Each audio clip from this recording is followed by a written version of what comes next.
to another week, another show of Hawkeye with me, Dave O'Hara. I'm going to get right to the positive. We'll talk about the Hawkeyes and Iowa State later. You know what the result is. I'm not going to repeat it until James Vandenberg joins us and Jett Beachum from Fox 28 and CBS 2 Iowa News Now, but James, former Hawkeye quarterback. We'll talk all that as we get to it. But I'm smiling because Craig and Stacy are here. Good to see you two all bright-eyed and bushy-tailed, ready to rock and roll. Let's talk about anything but the Hawks for now.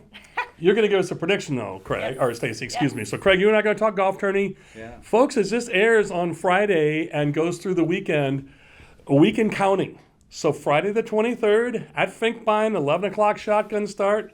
Boom, Craig, go. Boom. We're all getting all the final preparations, everything going together at the very, very end here. And the biggest thing is next week we'll be able to get a link out. And so for anybody that's not even at the event, they'll be able to join the link via, it's going to get put out on Facebook and text and whatever.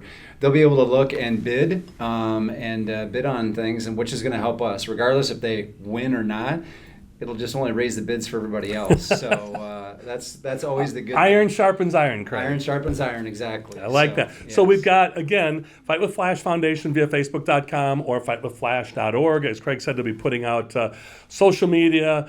Check it out. Just go by it. You got all the sponsors are filled. You got all the foursomes ready to go. All right, Stacy, we got to get down to brass tacks. And, of course, as Stacy and I always talk about, you can go to, as Craig does as well, facebook.com/FightWithFlash Foundation or fightwithflash.org. All these fine accessories with Stacy's lightning bolt earrings and Craig with the pullover, the three-quarter zip or the quarter zip with the Fight with Flash and all the other stadium blankets, as you mentioned. We're going to have to need those pretty soon. So all that stuff is there for you. So, Stace, brass tacks. Iowa hosting Nevada, 6:30 Saturday night, Big Ten Network kickoff. Should be exciting. I'll quote Craig. Boom. Score, please. Okay, so I am predicting. So this Saturday is our anniversary.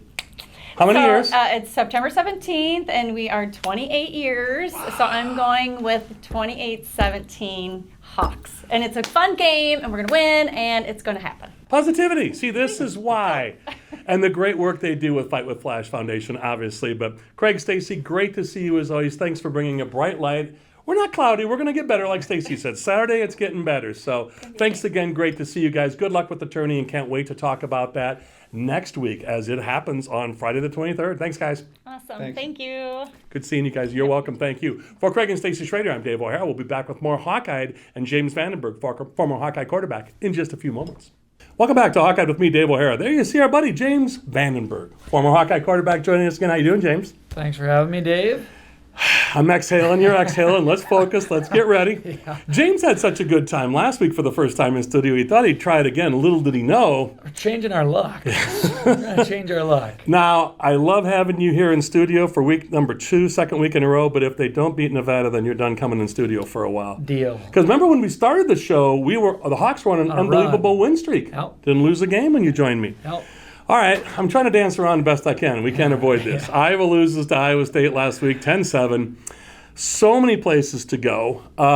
What do you do? Where do you think we go from here? Everybody's clamoring for Alex Padilla. Well, he moves and runs. But as you and I have talked about, obviously Padilla is not doing things in practice that Spencer's getting done.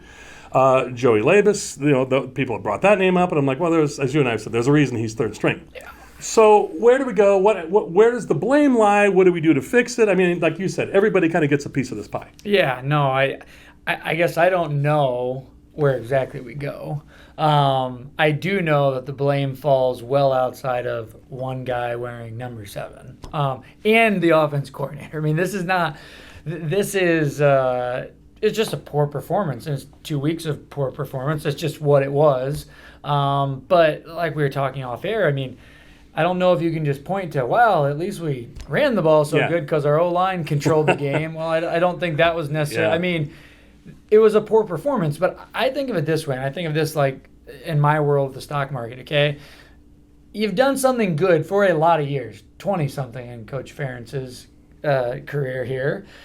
I'm not so sure that we need to be worried about 2 games of, I mean, there's an ebb and flow to this, and there's always gonna be, and nobody likes the down flows or the ebbs. But I don't think you should sell Apple stock because it went down for 3 weeks. Like, you're dumb to do that. I think we'd be dumb to continue overreacting about this. My question is to you is what's happening now inside these meeting rooms, what's happening at the facility, the Hanson Football Complex, as you're kind of smiling. Take us into what's going on. I'm smiling because it's probably, exactly what the players said this morning, and it's another week, it's another opponent, and people might not want to hear that. Maybe they think we should be tearing up the playbook and, hey, let's go get something online and start throwing the ball 60 times a game. But there's nothing different going on. I would tell you that there was probably plenty to talk about Sunday. Sunday's the big film day. Okay, that would have... When you play bad, Sundays are the worst days. Okay. Because you sit in film and you watch that thing over 2 hours, and it's rewound and rewound. And why did you do this? And what were you thinking here? And what were you thinking there? And, we have to make this. Sundays are terrible. Okay, on bad days. They're great after good days. But it's behind you then. It's literally gone.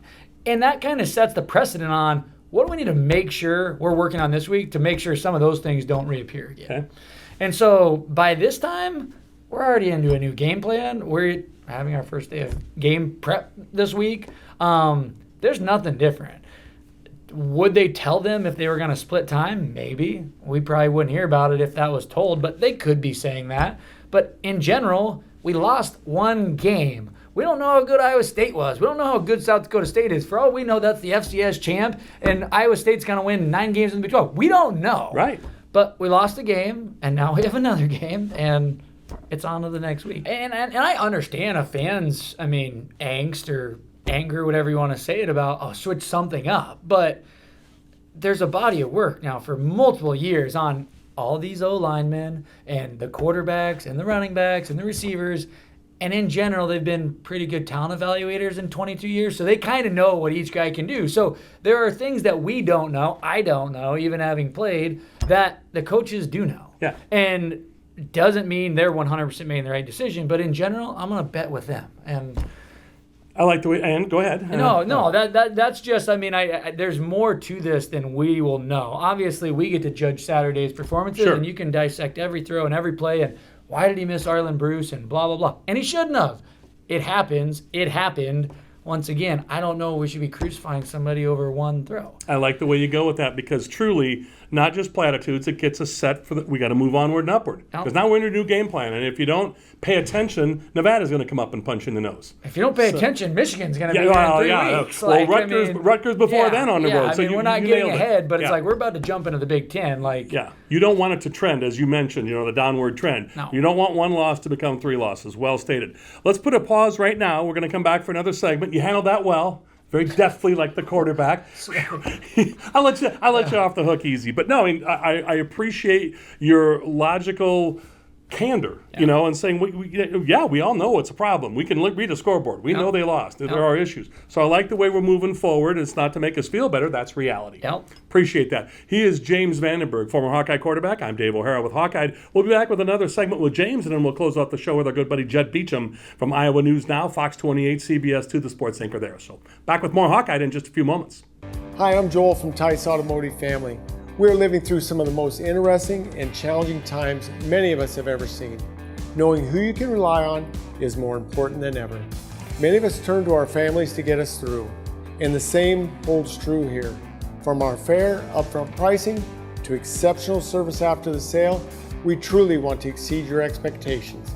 So give us a call or stop by and let us show you what it means to be part of the Tice Automotive family. To have a strong finish, you need an excellent start. It's true on the track and also in the field. That's why Merschman Seeds works tirelessly to deliver cutting-edge technology year after year. Introducing Starting Line, Merschman Seeds' latest advancement in seed treatment, now providing added protection from white mold and sudden death syndrome all season. Ask for Starting Line seed treatment from Merschman Seeds, your friend in the field. Welcome back to Hawkeye with me, Dave O'Hara. James Vandenberg liked it so much, not just last week, but this week. He stuck around for segment 2. I took it easy on him. Take it easy on you again, and we'll just, like I said, not even taking it easy, being logical here. Nope. And again, thanks for joining us. Former Hawkeye quarterback, as he mentioned, doing very well in the financial industry at Corridor Investment Group. But, James, you and I talked last week. You know what it's like to be a losing quarterback against Iowa State. You've won a couple, lost a couple. So moving forward now, as I know, I don't want to bring up the past, but state of record, we'll move forward. Help us out with the defense now. James Morris was going to join us today, former Hawkeye teammate of yours and former linebacking great. Talk about the mentality of the team, the defense. Okay, a couple of things happened here. The champ got rocked. They not only did Iowa fumble the ball on the 1 yard line, but then Iowa State took it on a 21-play odyssey over 12 and a half minutes, almost, 80% of the third quarter, or of the quarter. Oh. Gave up that. Thank goodness for Lucas Van Ness, another Hawkeye special teams player of the week in the Big Ten. LeVar Woods, I'll tell you. What more can you say about that guy and his special teams? Lucas with 2 block punts, which set up the Hawkeye score from the 16-yard line, 7 points. But the defense, I'm not saying, hey, they've stepped back, because you're bound to give up something. Like you said, we don't know how good Iowa State is, this, that, and the next thing. It was a huge momentum swing to not score that touchdown and then let Iowa State take it right down the field on you. Yep. So a lot of injuries there. As I mentioned, Justin Jacobs probably won't be back this week against Nevada. So what's the mood like on the defensive side of the ball in the meeting room? And then as a team, you talked about this last week. I know there aren't guys, Jack Campbell cleared this up. There aren't guys saying, look at the offense, don't talk to us. No. So get us into the whole team. Yeah, no, the whole team and the defense. Going back to referencing the 21-play drive, I didn't know it was that many plays. Obviously, we lost that drive. That is a drive that we do not normally allow to happen. I remember there was 3 or 4, 5 third downs on that drive. 6 first down conversions, the 6th being the touchdown to Hutchinson. Yeah, but let's flip the coin a little bit and just give Iowa State a little credit. Yeah. The running back we were just talking about was good. That receiver was good. Deckers was calm the whole game. Hunter Deckers was calm, and the guy we're going to talk to Jett Beachum about, and I talked to you about it last week, took Brees Hall's place. Well, I tell you, guy coming in out of Quincy, Illinois, Jirel Brock, pretty nice job, minus his fumble down by the Iowa State goal line, going in for a touchdown. Pretty solid game. So you're right. Yeah. Pretty darn good. And Xavier Hutchinson's a good receiver. Statistically, we played a very good defensive game. We held them to 10 points. We're not going to hold everybody to 0. So I don't think there's anything to even talk about on the defense. I hope we get Justin Jacobs back, obviously, and the other couple injured guys. But ultimately, the defense played a good game. We're going to give up a touchdown every once in a while. It's the first one. It's the only one of the year. So I'm not worried about that. Just as a team, though, and I think, like you referenced Jack Campbell, but, in general, it goes back to what we talked about in the last segment. There isn't any finger pointing. I guarantee that. There isn't any, you have to do this better, or you could have done this, or Potabom, why'd you fumble, or whatever. That's for Dave O'Hare and all the fans out there to talk about. Off the air. But, it's... Nobody's happy. Right. Whether you were on the defense and had 15 tackles and didn't mess up once, or you are on the offense and everybody thinks you're the problem, nobody's happy. And it's back to work. And, like we've referenced a lot, they're not hearing most of this anyway. So a lot of good things happening. It's not all just down and them out. Nope. So get us rolling into the Nevada game, last minute and a half we have with you for this week. Nope. Let's talk about what's upcoming. You kind of said what the mindset was going forward. They're looking to improve and get things done. But as I mentioned, Nevada 2-1 right now, lost to Incarnate Word last week, 55-41. Looks like they can give up some points, so maybe this is a good chance for the Hawkeye offense to get healthy. Yeah, no, I don't want to overlook anybody, but this is a great night game reset type week, and there's going to be a lot of hungry guys in the locker room that want to basically start getting the narrative going the other way. So I would assume detail will be paramount all week. There will be extra studying. This will be a concentrated effort, and I think we got to get it trending the other way. Well stated. We will. I like that right there. So you and I, what are we going to say today? What we always try to go together on our picks. We got Iowa winning. We're going to go 28-10 or 30. You going to go 35? 31. I like the way you think. Yeah, 31-10? Oh, I don't think they'll score 10. Ooh, 31-7. Yeah. You live with that? Yeah. I'm with James Vandenberg. Second string touchdown in the fourth quarter. Not against the D. I like that. Okay. 31-7 Hawkeye victory. James and I are saying it's trending that way against Nevada. So, James, it's always great seeing you in studio. Thanks for coming in. Thanks for having me. You're very welcome. He is James Vandenberg, former Hawkeye quarterback, and now doing very well in the financial industry, as he mentioned, with Corridor Investment Group. I'm Dave O'Hara with Hawkeye. We'll be back to close out the show with our good buddy Jett Beachum of CBS 2, Fox 28, and Iowa News Now sports anchor. Going to fill in all the blanks we left open there, James. Jett just came back from Media Day, so he'll have all the info for us. So we'll be back with more to close out the show with Hawkeye in just a few moments. Hi, I'm Joel from Tice Chevrolet. We've lived through some very interesting times the last few months. Ensuring everyone's safety is more important than ever. That is why we are participating in the Chevy Clean program. At your request, we will pick up your vehicle, service it, and return it after we've cleaned it using the current CDC guidelines. This is just another way to work towards exceeding your expectations. So give us a call and let us show you what it means to be part of the Tice Automotive family. Who do you trust to produce the best yield? A seat company that's chasing technology, or a seat company that's writing a book on it? Merschman Seeds is a leader in technology. We're independent and family owned. Our sister company, MS Technologies, provides access to world-class traits and genetics. And our starting line seed treatment is second to none. Who can you trust with your yields? Merschman Seeds, your friend in the field. Welcome back to Hawkeye with me, Dave O'Hara. You see our buddy Jett Beachum here, as he was last year. Got to get Jett back on our regular rotation. Sports anchor with Fox 28, of course, the station that we're on, one of the 4 Sinclair stations, also in Des Moines and Sioux City and Ottumwa area. So throughout the state of Iowa, CBS 2 and Iowa News Now. Jett, great to see you again. Good to see you as well, Dave. Thank How you doing? I've been hanging in there. Hanging in there. Okay, we'll exhale again. We'll get ready. We'll reload. I know. What a day to be a reporter, right? Oh, my gosh. So, Jett, you were kind enough, a great stat. You know, when I referenced with James Vandenberg the segment before, you sat in and got to see that. We talk about kickoff Saturday night, Big Ten Network, Kinnick Stadium. Should be electric. Yep. Nevada comes in, definitely gettable.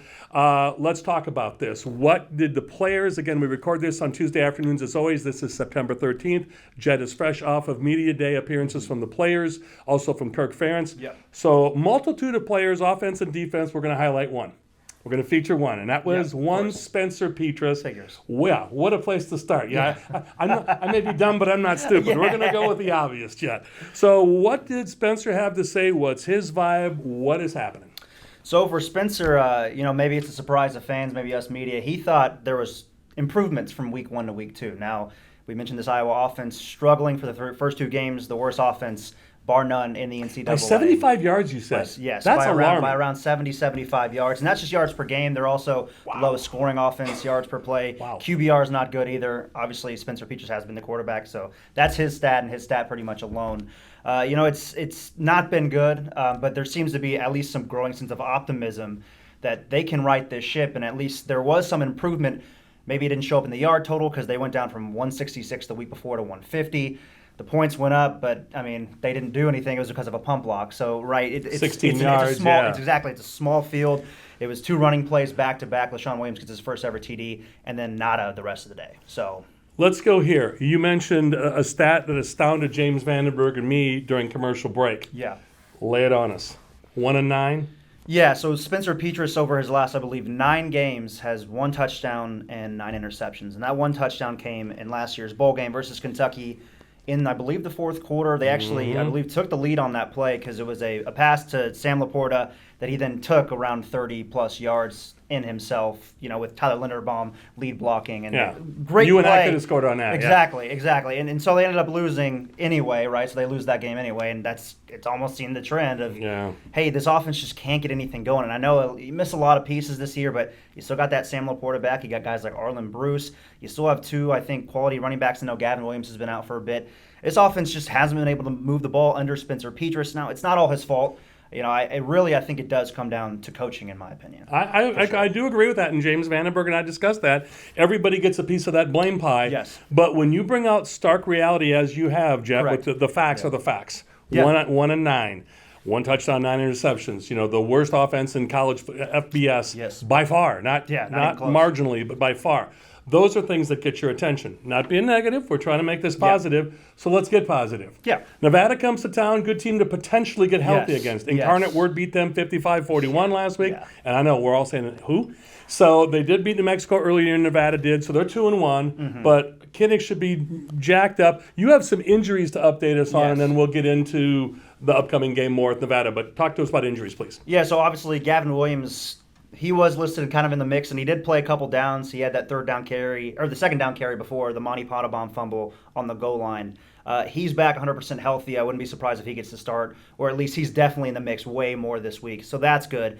Wide receiver-wise, Keegan Johnson, who has missed all 3 games, 2 games. Nico Reganey, who has missed both 2 games, are both practicing. Keegan Johnson still out this week. Nico Reganey kind of on that maybe probable range. He might see a snap, a couple snaps, maybe here and there. We don't know yet. Yeah, that's better than what we heard earlier this week. It is a lot better. Now, again, fans, bear this in mind. We record this on Tuesday afternoon, so a lot could change between now and then when Jett and I are talking on Tuesday afternoon, September 13th. So Justin Jacobs is going to be out for the defense, correct? Yeah, he'll be out for a while. Jamari Harris, who hasn't played this year, obviously had the issue with, I believe, the DUI, but he had a surgery. He's out for the season. Okay. So, but luckily we've had some really good, there's been some very good guys playing, the Schulte, you got, Riley Moss, Riley Jack Moss, Campbell, Terry Roberts. I mean, this defensive backfield isn't going to miss Jamari. He's a talent, but they've played very, very well this season. Nice interception by Cooper DeJean, a young guy. Fantastic in the end zone. Yes. You had nice game high coverage. 11 tackles as well. He put on. We mentioned with James Vandenberg, Lucas Van Ness, another LeVar Woods guy getting a Player of the Week special team, so that's positive. All right, last minute here, Jett. Obviously, palpable how Kinnick Stadium was quiet at the end of the Iowa State game last week. What are you expecting Saturday night? 6:30 kickoff, Big Ten Network. Should be a good game for the Hawks to get healthy. Yeah, don't look at the Nevada's 2-1 record so far, right? Incarnate Word was an FCS school that they gave up 55 points to. New Mexico State and Texas State are two of the worst FBS teams, bar none, almost year in, year out. So Nevada's really the only thing that they're really worried about is it's a new coach, a lot of new players, a 6'9" quarterback, something they're not used to seeing. I know, that's a crazy stat, right? Also, Iowa fans remember McGuire, Mark McGuire, Dan McGuire. His brother was the quarterback at Iowa, 6'8", 6'9". So more than anything, I think they're just kind of worried that it's more of you don't kind of know what you're going to get. But if the offense doesn't score 30 points, it's a failure. And it's crazy to say because they've only scored 7 in the first 2 games, but this offense needs to get back on track. This is the week to do it. This is the worst opponent Iowa faces all year, and you need this too, especially going into Big Ten play. And I want to mention one thing that I have not mentioned in the first 2 segments. And I'm not picking on Blom, good kicker, but we miss Keith Duncan. There are a lot of people saying, "Geez, we miss all the names of the past." Where's Rob Houtland? Against Michigan in '85. All the great Hawkeye kickers of lore. And I'm not picking on Blom. That's his first time out, 48-yarder in the mist. Tough one, a little wide left. But other than that, you miss a field goal. You're just, a yard left of going to overtime. Yeah, it's tough, and I think they knew this was going to happen with 2 kickers. I mean, usually when you have a kicker battle going into week 1, it's usually not a good thing. It's usually a bad thing. It's the same thing as having 2 quarterbacks is almost the same as having none, right? It's kind of that same thing with kickers. Exactly. So, it's going to take him some time. Obviously, he missed his very first career one, came back, hit one in the South Dakota State game. So I think it's just going to take some time. I mean, it was a big-time moment in the rain, pretty deep for a guy. I think it probably would have been his career long at that point, actually. So, I can't fault him for that. Nope. And who knows? Maybe the snap was bad. Maybe he hit a puddle that was on the field because it was raining hard. Could have had the laces. I didn't see how the ball was rotated. So great coverage from you as always. It's our buddy Jett Beachum from Fox 28, CBS 2, Iowa News Now. Will be joining us throughout. Sports anchor there. Jett, great seeing you. Thanks for being in studio. Thank you so much for having me, Dave. Truly my pleasure.